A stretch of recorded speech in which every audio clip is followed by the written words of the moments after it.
I'd just come off a 12-hour night shift, spent half the morning doing laundry, and finally, I sat down with my prized possession, a jalapeno cheddar bagel from Rosie's Deli. Warm, melty, with the kind of flavor that makes you close your eyes after the first bite and whisper, worth it. So there I was, sitting on my beat-up couch in my friend's guest house. Long story. Wrapped in a hoodie, holding a warm bagel in one hand and the remote in the other, when my phone buzzed. I almost ignored it. You know, one of those random group texts from relatives you haven't seen since 2011. Probably something about a dog birthday. But no, it was a motion alert from my home security app. I casually tapped it open with my thumb, and then nearly choked on jalapeno cream cheese, because on my screen was a bulldozer, a literal industrial-grade yellow beast of a bulldozer, just calmly rumbling across my front lawn like it had a lunch appointment with my living room. I blinked, thought maybe it was a recording glitch. Hit refresh. Nope. The bulldozer was very real, very present, and very much driving through the bay window I installed myself last spring. "What the?" I yelled, bulging upright and nearly dropping my bagel. I frantically switched to different camera angles. My front porch cam showed two guys in neon vests laughing and pointing. My backyard cam, flattened fence, garage feed, already buried under rubble and dust. One guy, tall, skinny, wearing cargo shorts and socks with sandals, was filming on his phone. My neighbor Jerry, good old Jerry, probably uploading it to TikTok with a hashtag like hashtag suburban breakfast. I threw on my uniform pants, they were the nearest clean ones, grabbed my badge, and ran out the door barefoot. Yes, barefoot. I didn't have time to grab socks. Or dignity. I yelled into my phone while sprinting my patrol SUV. "Dispatch, this is Officer Keller. I'm responding to a possible illegal demolition in progress." "Come again?" the dispatcher replied. "My house. They're demolishing my house." Silence. "Then you want us to send backup or a therapist?" I floated down the road, lights flashing. My GPS still had my home address saved as Sweet Fortress of Solitude. I wasn't even halfway there and my group chat was blowing up. "Brent, dude, are you being robbed by a construction crew? And Carla, is this a prank or did your HOA finally snap? My Sergeant, Keller, tell me that bulldozer isn't real." But it was. Oh, it was painfully real. As I turned onto my street, I could see the dust cloud before anything else. My entire neighborhood looked like it was filming a low-budget disaster movie, and at the center of it all, my house, or what was left of it, half of it gone. Splintered wood, insulation guts spilling out, my couch, my TV, my entire memory foam mattress folded in half like a taco. And standing in front of it, Brenda, the HOA president, clipboard in hand, smiling like she just won the lottery. I slammed the brakes, threw the SUV in park, and stepped out into chaos, bagel still in hand. Because some things, even in the apocalypse, are sacred. Name's Matt Keller, 37 years old, divorced.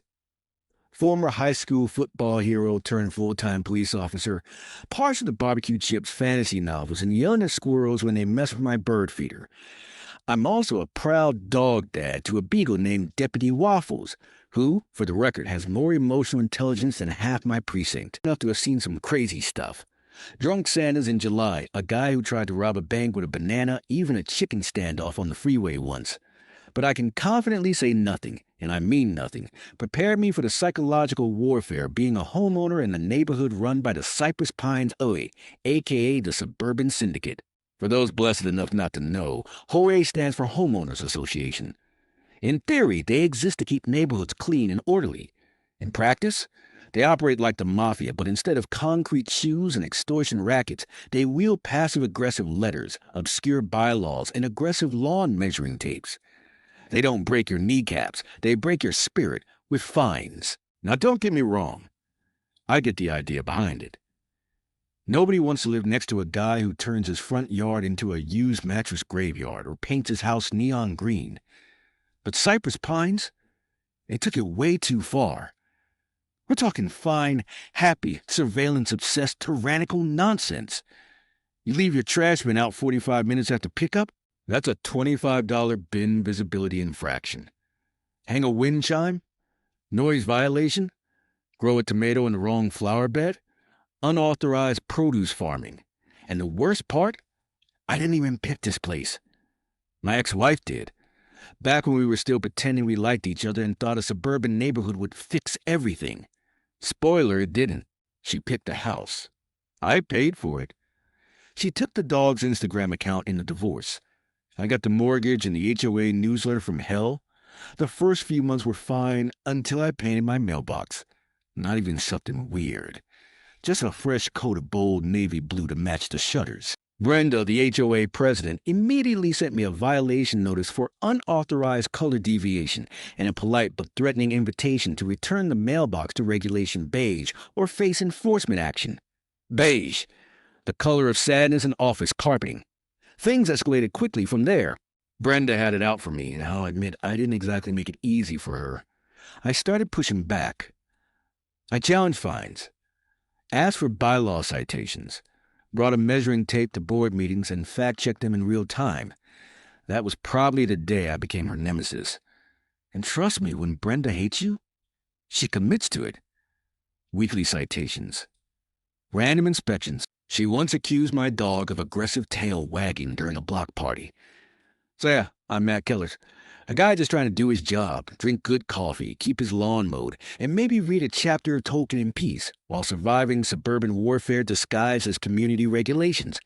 And now my house has been flattened. Not by a natural disaster, not by accident, but by Brenda, a bulldozer. Game on. Let me tell you about Brenda. If you've ever lived in a suburban neighborhood, you've probably met someone like her or had nightmares about her. She's the president of our HOA, and she treats that title like it's a seat on the Supreme Court. 5 feet 3 inches of tightly wound rage, always in power walking shoes, and permanently fused to a clipboard she wields like a badge of honor. Her hair is a perfectly sprayed helmet of judgment.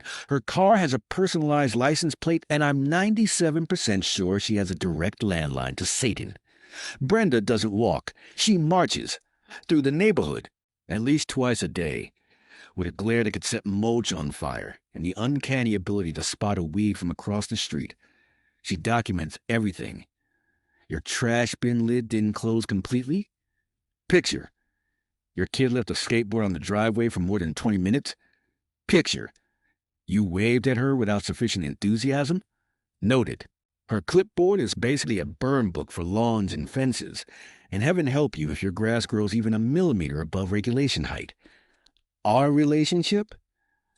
Oh, it was doomed from the start. The first official interaction I had with Brenda was a violation notice for mailbox too cheerful. Yes, that's an actual quote. I'd painted it navy blue, added a small American flag magnet, and stuck just one googly eye on the side. For fun. I thought it gave the mailbox personality. Brenda thought it gave the community a migraine. She fined me $75 and cited me for creating an unapproved emotional response on shared property lines. I laughed, thinking it was a joke. She wasn't joking. Now, maybe things wouldn't have gotten so ugly if not for the candle incident. It happened during a mandatory HOA Zoom call. We were 15 minutes deep into a passionate debate over whether wind chimes counted as noise pollution when Brenda's cat jumped onto her table and knocked over a lit candle. Flames didn't spread, but the wax spilled all over her beige carpet. The look on her face was priceless. And me, I laughed, out loud. Not cruelly, not mockingly, just a very human, caught-off-guard chuckle. That, my friends, was the exact moment I signed my death warrant. From that day forward, I wasn't Matt Keller, community member. I was enemy number 1. I started receiving violations at an alarming rate. Once she claimed my recycling bin had too many cardboard boxes, which she called a visual nuisance. Another time she said the way I parked my car created angular disharmony with the street aesthetic. What does that even mean? Is my car too vibey? Then came the petty vendettas. One morning I found a laminated hoe warning on my doorstep. Unregistered garden gnome. I didn't even have a gnome. She assumed I would. Brenda operated on fear, suspicion, and a caffeine addiction that could rival most Navy SEALs. But here's the kicker. Despite her vendetta, I always played by the rules. I knew the bylaws better than she did. I reviewed them like it was my job, because when you're a cop who's been targeted by a clipboard dictator, it kind of becomes your job. I appealed her fines, I documented every incident, and I smiled at her with the most annoyingly polite grin every time I passed her on the street. She hated that. Oh, she hated that.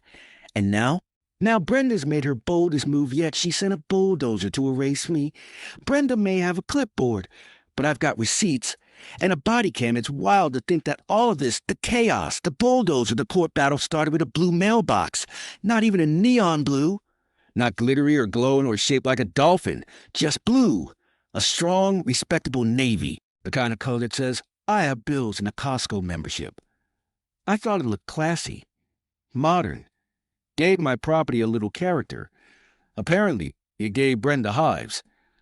I remember the exact moment she saw it. She was doing her usual HOA patrol, clipboard in hand, lips pursed tight enough to stop circulation. She stopped in front of my yard and just stared. I watched from the living room as she squinted like the mailbox had personally insulted her ancestors. Then she scribbled something down with a dramatic flourish and stormed off like a villain in a low-budget soap opera. 3 days later, I got the notice, violation FP004, unauthorized mailbox coloration. Penalty, $50. Correction window, 48 hours.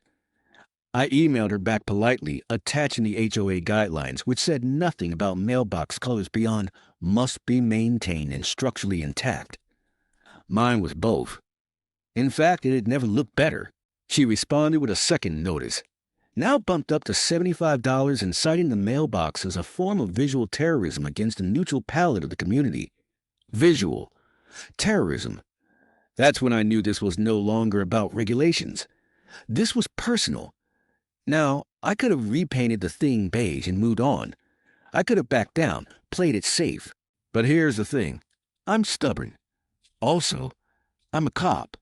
And if you think I'm going to let someone weaponize bylaws like their military code, you clearly don't know how much I love winning petty fights. So I escalated. First, I installed solar lights along my walkway. Tasteful. Low profile. Soft glow. You'd think I parked a UFO on my front lawn, judging by the HOA's reaction. Brenda issued another fine. I appealed. Cited the environmental benefit, referenced the city's dark sky compliance clause, and won. Next came the gnome army. I placed 5 decorative gnomes around my flower bed. One was holding a free speech sign. Another had little aviators and a radar gun. They were adorable. Brenda was furious. Too many decorative figures was a citation this time. I responded by showing a picture of her own flamingo-themed planter and suggesting she count her poultry before policing my pottery. She didn't like that. Then came the holiday decorations battle. My Halloween setup? A modest skeleton and a fog machine? Brenda claimed the fog violated visibility standards for communal safety. I countered by offering her reflective vests. That one almost got me banned from HOA meetings entirely. But then came the event that changed everything, the shed incident. See, I needed a place to store my tools. My garage was full of police gear, and frankly, Deputy Waffles had claimed half the space as his NAP command center. So I built a small, tasteful shed. I even matched the trim to the house. It was fully within city code and owed measurements. Brenda lost it. She called it an unsanctioned structure, submitted a violation, and told me I had 7 days to dismantle it or face further action. I submitted an appeal twice. The board lost the paperwork both times. Then Kyle, the HOA inspector, and Brenda's 24-year-old nephew with a vape pen and zero experience, showed up and took pictures while petting my dog and asking if I had Xbox Live. It was then I realized this wasn't a war over property anymore. It was Brenda's power trip. And I was public enemy number 1. Let me be clear, this wasn't some monstrous structure made of rusted sheet metal and stolen shopping carts. It was a modest, well-built, clean-lined garden shed, roughly the size of a walk-in closet, painted to match my house's trim. It had a little sloped roof, weather-sealed windows, and a lockable door. I even landscaped around it with some mulch and hostas, just to be neighborly. But apparently to Brenda, it was the architectural equivalent of spitting on the Declaration of Independence. I built the shed because, as any adult with hobbies and power tools knows, you eventually accumulate stuff. Rakes, snow shovels, garden hoses, unused sports equipment you swore you'd try, the grill cover you never put on, and 3 broken lawn chairs you keep just in case. My garage was packed. Plus, Deputy Waffles had declared the back corner of it his official nap kingdom, and I wasn't about to fight him on that. So, I did what any responsible homeowner would do. I checked the HOA guidelines. I read them thoroughly. Twice. Section 9B, paragraph 4, line 7, storage structures are permissible within rear property lines, not exceeding 8 foot x 10 feet, in color harmony with the primary residence. My shed was 7.5 by 9, beige with a soft gray trim. Perfectly harmonious. Or so I thought. 3 days after construction, I found a letter taped to my front door. Not mailed, not emailed, taped. In bold red marker across the top, Brenda had written, "Immediate action required. Structural violation inside" was a formal complaint stating that my shed disrupted the visual flow of the suburban environment, violated unwritten neighborhood standards, and posed a risk of attracting pests and unwanted attention from other homeowners. Translation: Brenda just didn't like it. I calmly submitted an appeal to the whole board. I attached photos, measurements, zoning maps, and even a video walkthrough featuring smooth jazz and a voiceover from my buddy Todd, who works in real estate and owns a drone. I waited a week. Then 2. Nothing. I followed up. Brenda emailed me back with a smiley face and said, "Oops, looks like your paperwork got misplaced in the shuffle. Please resubmit and we'll review it next month's meeting." I resubmitted. 2 weeks later, I got a second violation notice. They claimed a certified HOA inspector had confirmed the structure violated multiple dimensions of compliance. Who was this inspector? Kyle, Brenda's nephew. Now, Kyle is 24, wears tank tops in winter, and once asked me if being a cop meant I got, free Taco Bell. His only certification is probably in Pokemon Go. When he arrived, he took 3 blurry pictures with his cracked phone, petted Deputy Waffles, and told me the shed had a weird vibe. That's your expert opinion? A weird vibe? I submitted a second appeal, this time hand-delivered and signed. At the next HOA meeting, Brenda smiled like a Bond villain and said, "Oh dear, it looks like we never received your paperwork." Twice. Lost. Accidentally. That's when I realized this wasn't about rules or aesthetics. This was a game. One I wasn't supposed to win. Brenda wanted the shed gone not because it violated code, but because it defied her control. It stood there quietly in my backyard, mocking her authority with its perfect beige siding and regulation-compliant gutters. And she? She wasn't going to let that slide. Spoiler, neither was I. They underestimated me. That was their first mistake. Because here's the thing, I'm a cop. A real badge-wearing, citation-writing, legally trained officer of the law. Reading regulations isn't just part of my job, it's something I genuinely enjoy. I'm the guy who actually reads the fine print on rental agreements. I've out-argued 3 tow truck companies, and I once got out of a $150 parking ticket by quoting municipal code at the meter maid, respectfully, of course. So when Brenda and her HOA clown squad tried to tell me that my shed was an illegal monstrosity, I didn't panic. I didn't cry. I didn't break down and repaint it beige out of shame. I got organized. I spent an entire Sunday afternoon compiling a beautiful ironclad no-wiggle-room rebuttal. It was a masterpiece of passive-aggressive legal poetry, a symphony of citations, measurements, and annotated screenshots. I started with the HOA's own bylaws, highlighting every section that confirmed my shed was compliant. Then I added 3 zoning maps, 1 from the city, 1 from the county, and 1 I hand-drew just to be petty, all confirming I was well within property limits. Then I included photos, my shed with a tape measure running across the front, a drone shot of Brenda's own backyard, showing her illegal pergola extension, a time-stamped image of Kyle inspecting my shed while drinking a Monster Energy and wearing a tank top that said, "Sun's out, guns out," and the piece de resistance?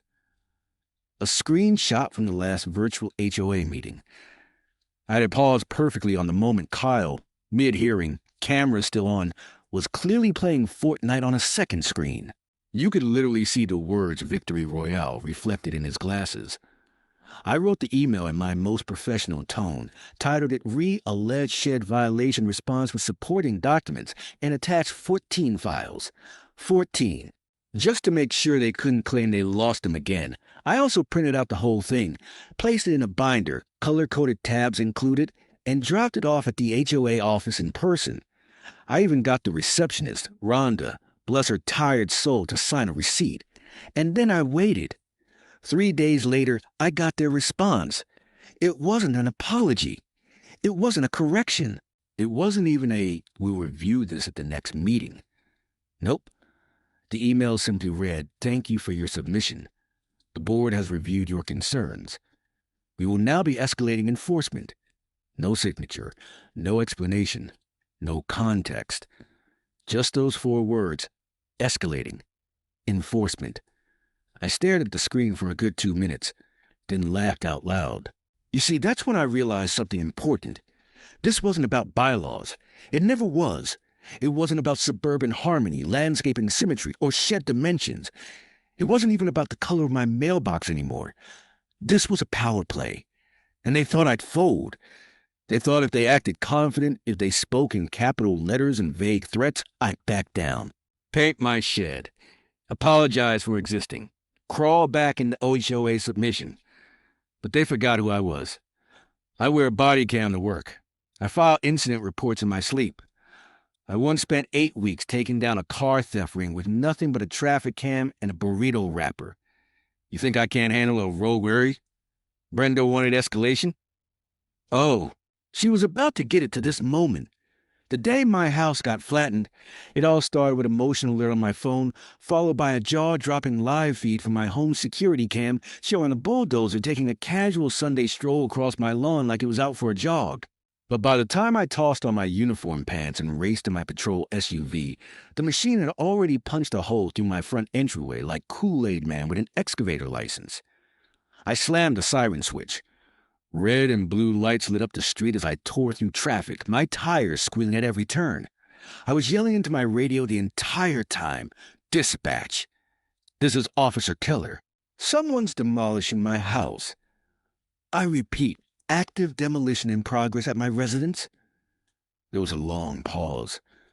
"Officer Keller, could you clarify? Like, with tools?" "No, Maureen, with a bulldozer. There is construction equipment actively eating my house. I just saw it chew through my roof like it's an overcooked pancake." Silence. Then 10-10-4. "Sending units." I rounded the final corner and saw the dust before I saw the damage. My peaceful, quiet street looked like a demolition derby sponsored by Home Depot.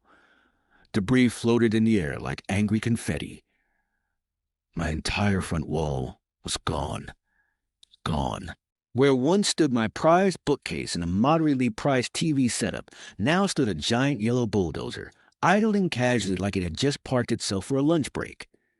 And then I saw her, Brenda, sitting in a foldable lawn chair just outside the caution tape, sipping a can of Diet Coke like she was at the county fair watching a tractor pull. She had sunglasses on, her signature clipboard across her lap, and the kind of smug smirk only seen on reality TV villains and cartoon foxes. Neighbors stood around her, phones out, filming. I recognized some of them, Jerry from across the street, the elderly couple from 2 houses down, even little Timmy on his scooter. Everyone was watching. One lady had popcorn. The weirdest part? Nobody looked surprised. Because deep down, we'd all known Brenda was capable of this. We just didn't think she'd go full wrecking ball without warning. I skidded to a stop, jumped out of the SUV, barely registering that I was still in half a uniform and completely barefoot. I stormed toward the scene, yelling, "Who authorized this? What the hell is going on?" Brenda didn't flinch.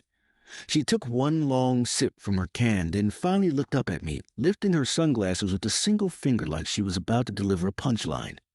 "Officer Keller," she said sweetly, "you were warned about non-compliance." I blinked. "Warned? Warned? Brenda, you bulldozed my house." She shrugged. "The board approved it." My jaw dropped so far I think I pulled something. I turned around and looked again. The front half of my house was missing. Kitchen table, flattened. Couch, gone. The wall with all my graduation photos and my world's okayest dad mug collection. Powder. Brenda leaned back in her chair and smiled, like she'd just won. But what she didn't know, what she couldn't know, was that this wasn't just another HOA violation she could sweep under a rug.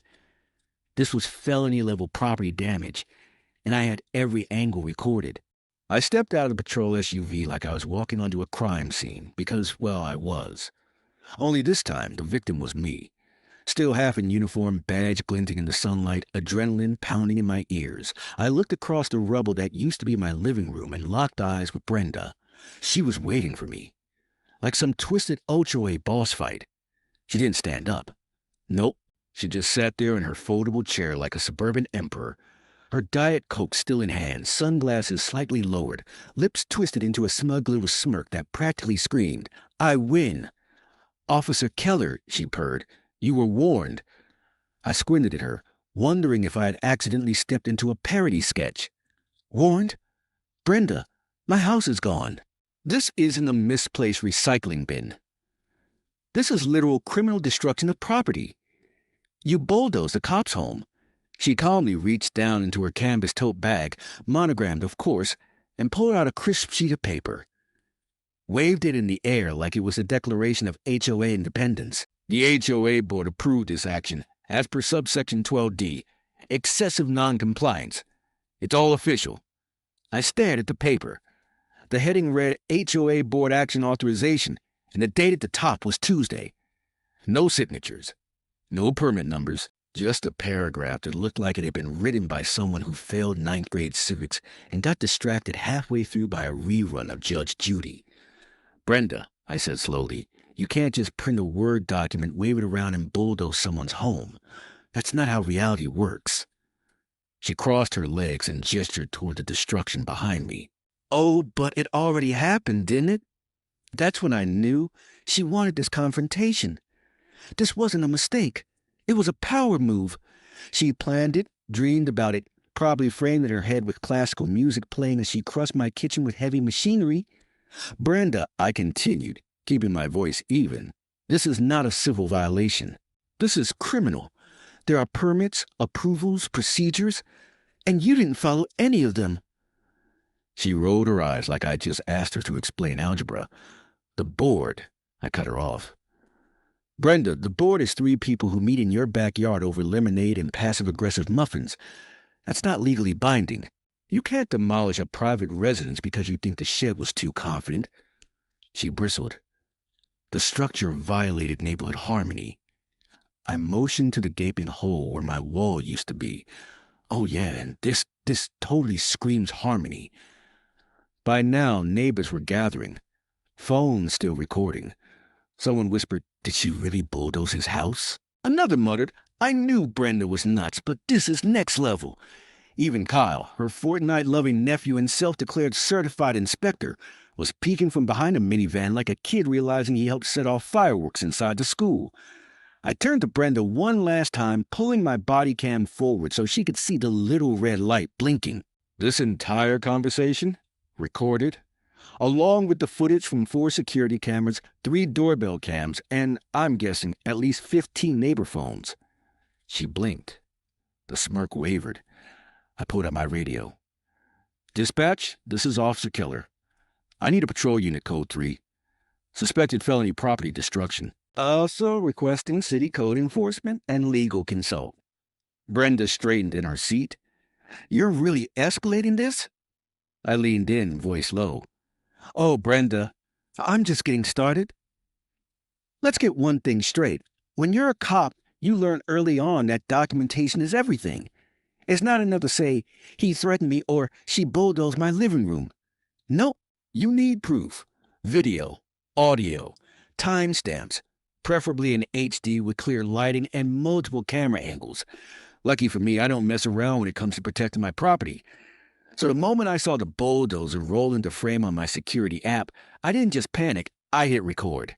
Actually, I hit about 7 records. See, I've got 4 ring cams stationed at key locations: front porch, backyard, garage, and even one in the gnome garden. Yes, I protect my gnome army. They've seen things. But that's not all. I also own a drone. A nice one. It's solar charged, motion sensitive, and capable of launching with a single tap from my phone. I keep it for fun, and let's be honest, for watching Kyle sneak into Brenda's backyard with Nerf guns and an energy drink. But today the drone had a real mission. While I drove home like a bat out of hell, I launched it remotely. It rose from its charging nest like a little digital falcon and circled the demolition site, capturing glorious aerial footage of my house being devoured by construction equipment like a bag of stale Doritos. And just when you thought that was enough, enter Jerry. Jerry is my across-the-street neighbor, a retired mechanical engineer with a smartphone addiction and a TikTok following of 38,000. He calls them Jerry's kids, which is somehow both adorable and slightly concerning. The man will live stream anything, squirrel drama, trash truck delays, even once recorded his wife yelling at Alexa for 5 solid minutes. Today, Jerry saw the bulldozer and did what any self-respecting suburban content creator would do. He went live, and not just hold up my phone live. Oh no, Jerry has a gimbal. He's got a wireless mic. This man had angles, transitions, zoom-ins. His stream had an opening title card, breaking, HOA Gone Wild Officer's House Demolished Live. The caption read, "The HOA finally snapped." This is not a drill. Hashtag suburban warzone, hashtag free at hash Brenda snapped. When I stepped onto the rubble, everything was already rolling. Bodycam? Check. Ring cams? Still recording. Drone? In the air, filming cinematic slow motion passes over Brenda's lawn chair. Jerry? Narrating like it was the Super Bowl. And then Brenda saw it. She squinted up at the sky, noticed the drone circling like a hawk, then turned and spotted Jerry across the street giving a perfect on-camera monologue with a lapel mic clipped to his windbreaker. Her smile faltered. A flicker of panic crossed her face. Then she screamed, "Turn those off! I did not give consent to be filmed." Oh, Brenda. Brenda. I calmly pointed my body cam and said, "Public street. Ongoing investigation. You're part of the scene." Jerry chimed in from across the street, cheerful as ever. "Hi, Brenda. Say hi to TikTok. You're trending."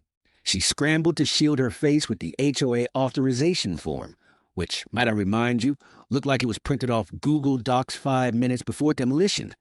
The paper flapped uselessly in the wind while the drone caught a perfect shot of her swatting at it like a pigeon at brunch. At that moment, Brenda realized her worst fear come true. This wasn't just a legal problem anymore.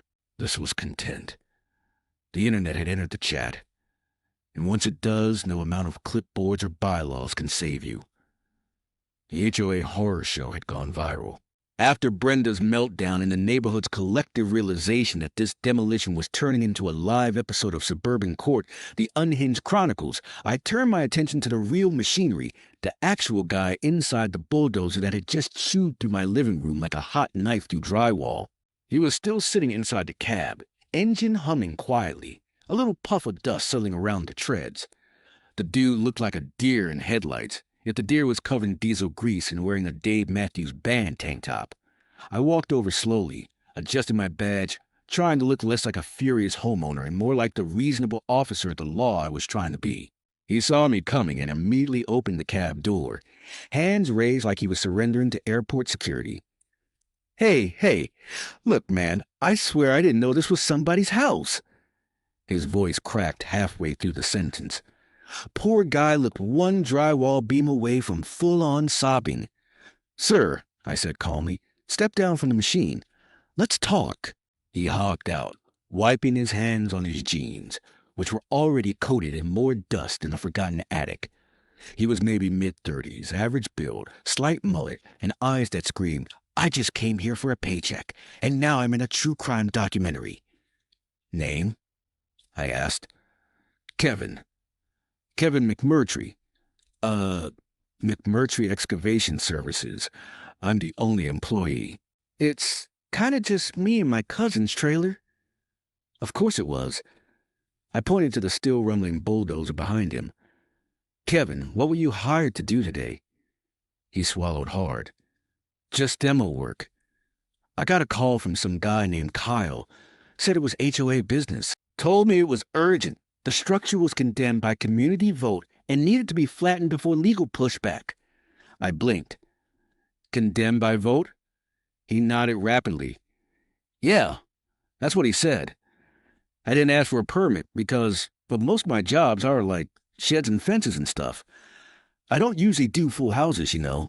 I took a slow breath, counting to 3 before asking the next question. Did Kyle give you any paperwork? Any legal documents? Kevin hesitated, then reached in his back pocket and pulled out a folded piece of paper. On it, in Comic Sans font, I'm not kidding, was a 1-page authorization letter with the HOA logo at the top and a single sentence. This structure is deemed visually offensive and no longer in compliance.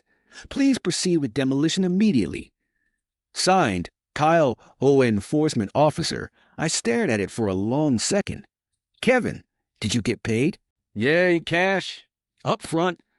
$500 in a gas card? And Kyle told you to do all this? Yep. Showed me which house, pointed at the blue mailbox, said, take it all down. I asked if the place was vacant. He said the guy moved out ages ago. Total eyesore. I swear, man, I had no idea someone actually lived here. At this point, Kevin looked like he might pass out. I'm not going to jail, right? I didn't know. I put a hand on his shoulder. Relax, Kevin. You're not the target here, but you are going to need to make a full statement. He nodded like a bobblehead on a washing machine. Anything you need, man. I'll testify. I'll draw it in crayon. Just please don't let that lady near me again. He pointed toward Brenda, who was now arguing with Jerry about whether TikTok counts as real media. I couldn't help but smile. Kevin may have brought the bulldozer, but Kyle and Brenda? They brought the consequences. Once Kevin the bulldozer guy gave his version of events, Comic Sans contract and all, I knew things had gone way past HOA drama. This wasn't just an overstep or a bad decision. This was criminal. Like orange jumpsuit and a court date criminal. So I did what I was trained to do. I walked back to my patrol SUV, sat down, and picked up my radio. There's a certain shift in tone that happens when you move from annoyed homeowner to law enforcement officer on duty. My voice dropped, calm and firm, as I keyed the mic. Dispatch, this is Officer Keller. Be advised, I'm reporting suspected criminal activity in progress in my residence. I need a unit dispatched to 1432 Willowcrest Lane. Suspected felony destruction of property, potential conspiracy, abuse of authority under false pretenses. I'll be filing a full report. There was a pause, a long one. Then from the other side of the radio came Maureen, the same dispatcher I'd spoken to earlier. Her voice cracked a little. Keller, did you just say your HOA committed felonies? Affirmative. And by destruction of property, you mean like vandalism? I sighed, watching as Brenda tried to wave Jerry off with her clipboard like he was a bee. Negative. I mean they demolished half my house with a bulldozer. Live equipment. No permits, no court orders, paid in cash, witnesses on scene. HOA president gave verbal confirmation. I'm initiating a formal report now. You can tell the sergeant this isn't a prank. Another pause. Then Maureen came back with a mix of shock and sympathy. Copy that, officer. Backup en route. Also, Sergeant Lopez is asking if this is going on TikTok. His daughter just texted him a video. I looked over at Jerry, who was now doing the dramatic pan across the rubble while narrating in his podcast voice. One of the comments on his live feed read, plot twist, HOA stands for House Obliteration Authority Skull. Yeah, I muttered, pretty sure this is going viral. Within minutes, I heard sirens. 2 MARC units pulled into the neighborhood like this was a hostage situation. Officer Tran and Officer Malik stepped out looking confused, their hands hovering near their holsters, probably expecting a domestic disturbance or a neighborhood fistfight over a lawn flamingo. Instead, they saw me standing next to a pile of rubble, a trembling bulldozer driver, and Brenda, wearing aviators now, trying to argue legal precedent with an actual teenager. Tran approached first. Matt, what the hell happened? Short version? My HOA just unlawfully flagged my home because Brenda decided my shed violated her sense of visual harmony. Malik whistled, walking up beside him. That's a new one. I nodded, handing them both the printed authorization letter signed by Kyle the fortnight inspector, plus Kevin's statement scribbled on the back of a Red Lobster receipt. They both read in silence. Then Malik looked up at me. Are we seriously about to book a woman for ordering a bulldozer on a shed violation? Yep. And she got her nephew to fake inspect it? Yep. This is the most Florida thing I've ever seen, and we're not even in Florida. I cracked a smile for the first time that day. Welcome to Cypress Pines. They radioed it in, requested code enforcement, legal consult, and started securing the scene. Brenda noticed a shift in energy and began slowly packing up her chair, as if casually leaving might erase what just happened. But it was too late. With officers taking photos, witnesses being questioned, and Jerry now offering commentary in both English and Spanish to his growing viewership, the whole crew was collapsing in real time. And all I could think was, about time.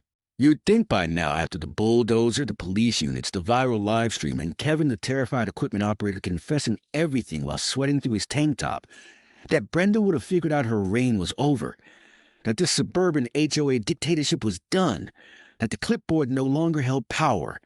But oh no, Brenda wasn't finished. As soon as officers Tran and Malik began taping off the scene and taking statements, Brenda stood up from her lawn chair like she was about to preside over a town hall meeting.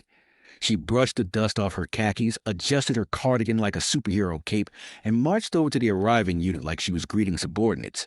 Then came Sergeant Lopez. He pulled up in an unmarked cruiser, sunglasses on, coffee in hand, already looking like a man who regretted coming to work. Lopez is one of those guys who's seen it all. Bar fights, political protests, toddlers stuck in vending machines. But this was new. As he stepped out of the vehicle, Brenda approached with the confidence of a monarch, waving her laminated HOA badge like it actually meant something to law enforcement. Sergeant, she said in that overly sweet PTA president tone, you don't need to get involved. This is a private community matter under HOA jurisdiction. The board authorized all enforcement actions.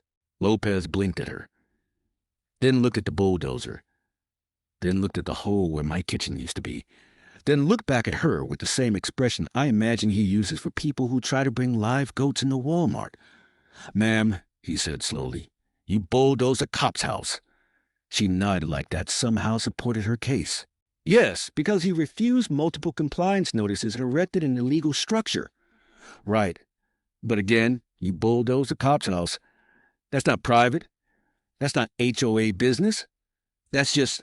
He paused, took off his sunglasses, and squinted at the wreckage. That's just dumb. You could hear a wave of snickers from the crowd. Jerry let out a loud, oh, like someone dropped a diss track. One of the neighborhood kids actually dropped his juice pouch from laughing too hard, and I nearly applauded. Brenda's lips tightened into a line so thin it looked like a paper cut. Sergeant, I don't appreciate your tone. I demand to speak with someone who understands community governance. Lopez turned to me, clearly done. You pressing charges? Absolutely. He turned back to Brenda and casually pulled out his cuffs. All right, turn around, ma'am. She gasped like someone had suggested removing her front hedges. You're arresting me? Yes, for felony property destruction, conspiracy, and impersonating a legal authority. You're not a judge, Brenda. You run a book club. Brenda tried to backpedal, but by that point, Malik had stepped in to read her rights while Tran snapped photos of the destruction. She was cuffed right there, in broad daylight, in front of half the neighborhood, and most gloriously, right in front of the gnome army. All 12 of my decorative gnomes stood silently in the garden, expressions frozen in ceramic judgment. Brenda glanced at them one last time as Lopez guided her to the cruiser. I'd never seen a woman look so completely defeated by a row of painted lawn ornaments. As she was driven away, the crowd clapped. I'm not kidding. People applauded.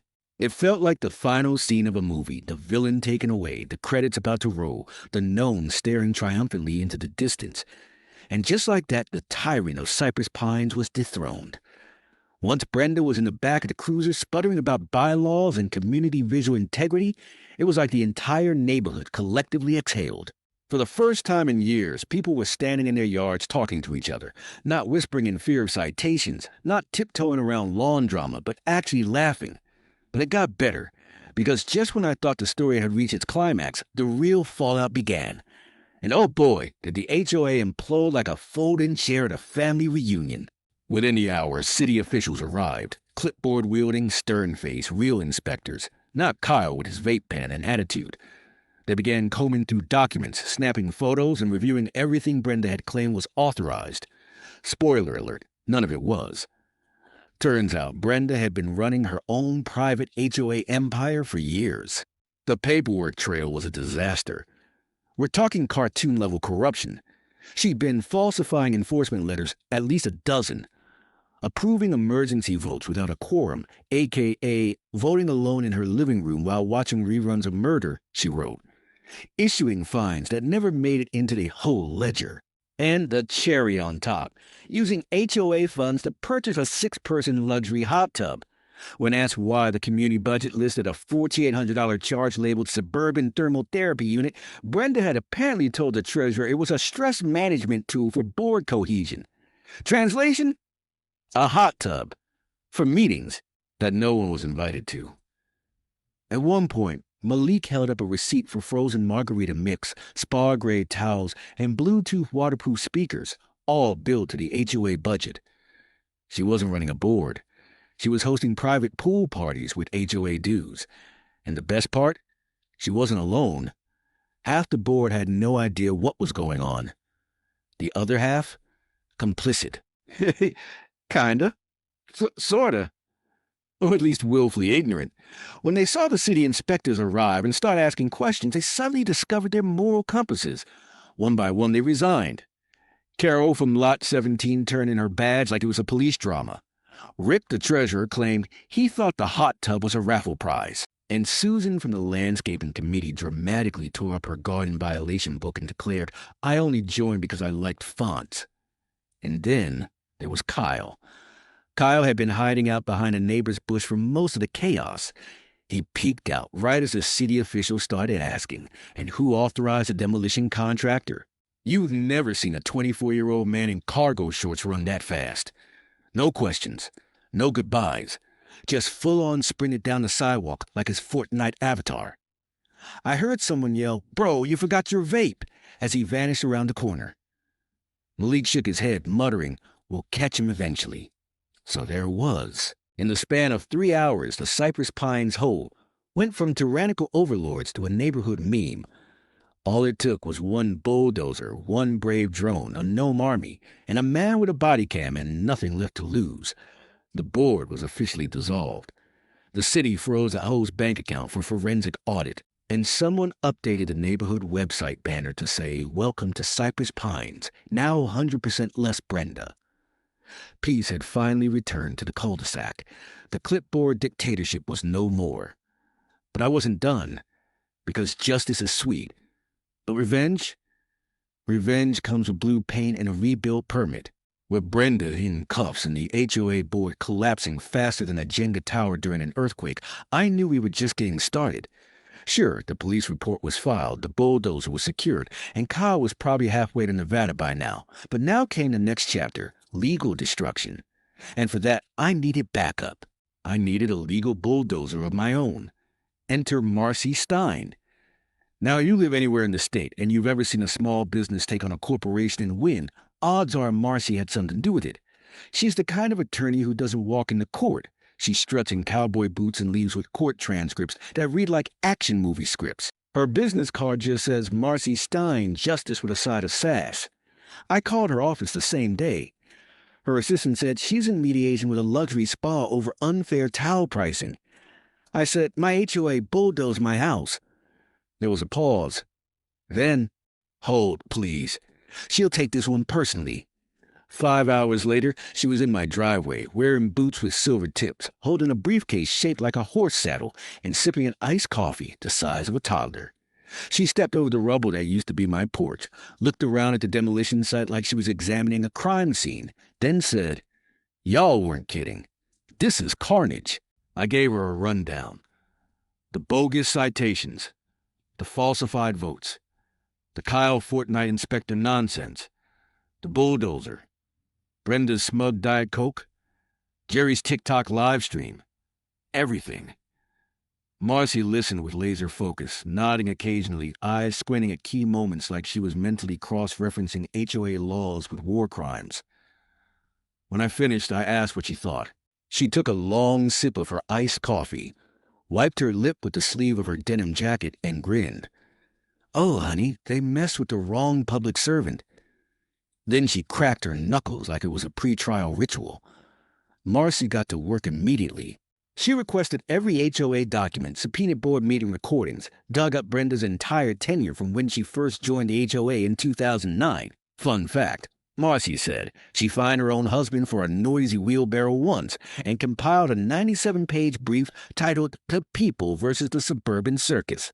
Her legal filing included every single fake citation issued to me, drone footage of demolition from 4 angles, a certified timeline proving the board never voted on anything, Kevin's bulldozer invoice signing Comic Sans, and most importantly, screenshots of HOA emails where Brenda literally wrote, "We'll take care of Keller the creative way," winking face.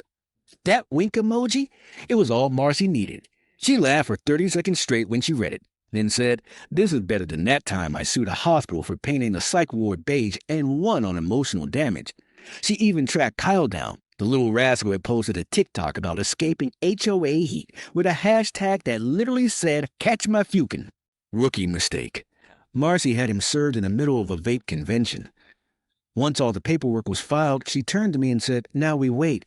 But trust me, Keller, when this is over, you're not just getting your house back. You're going to own that HOA." And I believed her.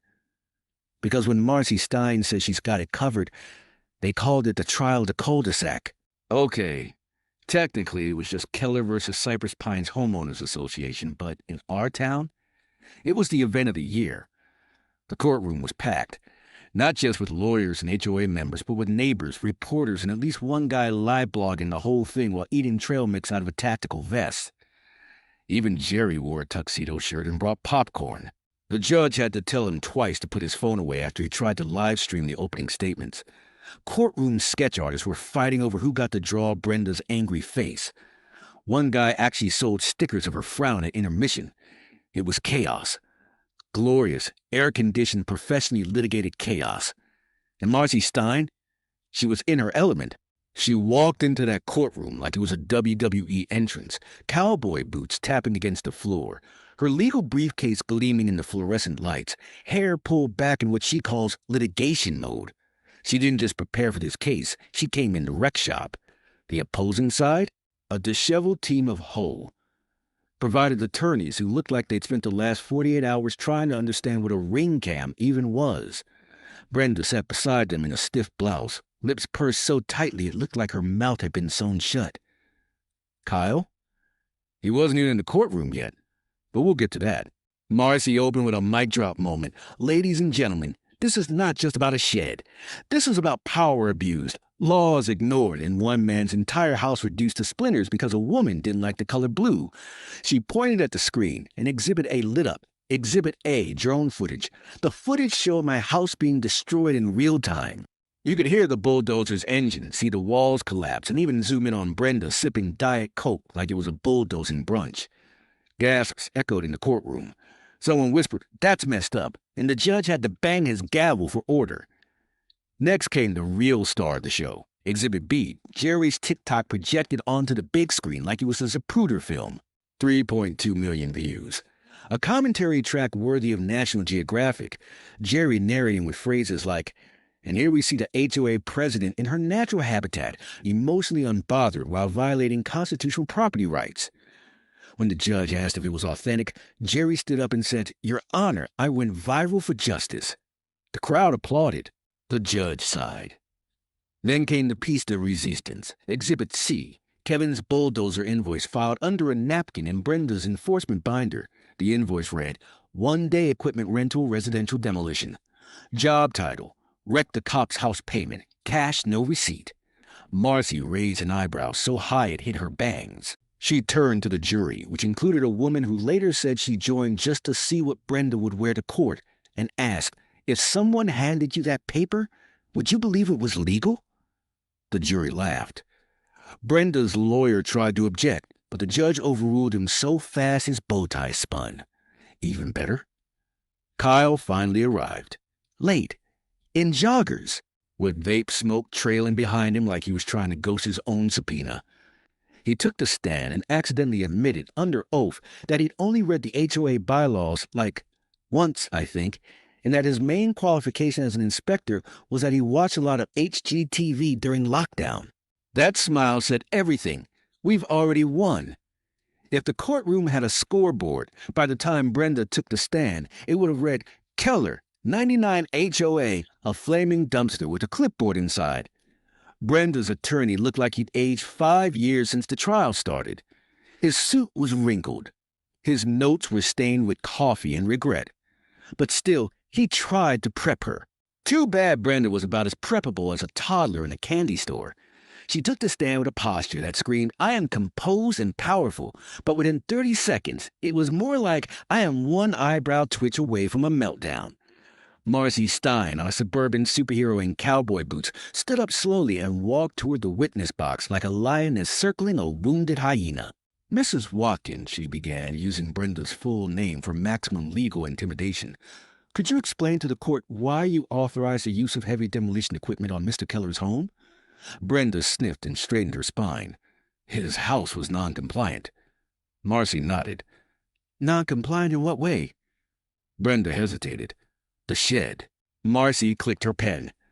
The shed. The same shed your nephew declared illegal without a permit, without city involvement, and while wearing a hoodie that said, I paused my game to be here? Brenda's nostrils flared. It was crooked. Marcy tilted her head. Crooked. Anything else? And then it happened. The unraveling. Brenda's voice cracked as she said, and it was smug-looking. The room fell into stunned silence. You could hear a pin drop, or at least a gnome falling over in the back of my imagination. Marcy blinked. I'm sorry, did you say smug-looking? Brenda nodded furiously, tears now welling up in her eyes. Yes. Every time I walked by, it was just sitting there. All blue, all confident, like it was mocking me. The judge lowered his glasses. Ma'am, sheds can't be smug. Brenda's lip quivered. She grabbed her clipboard as if it would protect her from logic. You don't understand. That shed was the beginning of the end. First the gnomes, then the solar lights, then the wind chimes. He turned the entire street into a circus. Marcy leaned in, voice calm and deadly. So your response was to demolish a man's house? Brenda broke. Fully broke. She sobbed into her clipboard like it had betrayed her. Tears smudging the faded ink of HOA forms. Mascara running. Her bun unraveling like her dignity. Somewhere behind me, Jerry whispered, She's having a full suburban meltdown. Brenda hiccuped between gasps. I just wanted it all to match. Beige fences, beige walls, beige dreams. The judge held up a hand. All right, we're done here. Even Brenda's lawyer put his pen down and whispered, I got nothing. As bailiffs helped her off the stand, she kept muttering about aesthetic harmony and defensive landscaping. She tried to hand the judge a violation form as she passed. He did not accept it. It was honestly kind of sad if she hadn't flattened my house with a bulldozer. The HOA's last defense had collapsed like Brenda's emotional state. Marcy gave me a look that said, Yep, she cracked like a backyard stepping stone. And the jury? They didn't just sympathize. They were actively rooting against her. One lady clapped when Brenda left the stand. Another offered me a Werther's original. The judge didn't say anything, but he started drafting his ruling before she even finished crying. It was done. The clipboard queen had fallen. The air in the courtroom was electric. Even the bailiff looked like he wanted to fist bump someone. The jury had been out for less than 4 hours, which, according to Marcy, was about as long as it takes to microwave justice in a hot pocket. Everyone was back in their seats. Jerry was live again on TikTok, whisper, narrating like it was the Oscars. Brenda sat at the defense table with the emotional stability of a dropped souffle, her lawyer looking like he'd rather be on a cruise ship at the bottom of the ocean. The judge entered. We rose. He didn't waste time. In the case of Keller versus Cypress Pines Homeowners Association, we find and favor the plaintiff, Officer Matthew Keller. Boom. The courtroom didn't cheer because it's a courtroom, but I'm pretty sure at least 3 people mouthed yes. Jerry let out a high-pitched let's go before being immediately shushed by the bailiff.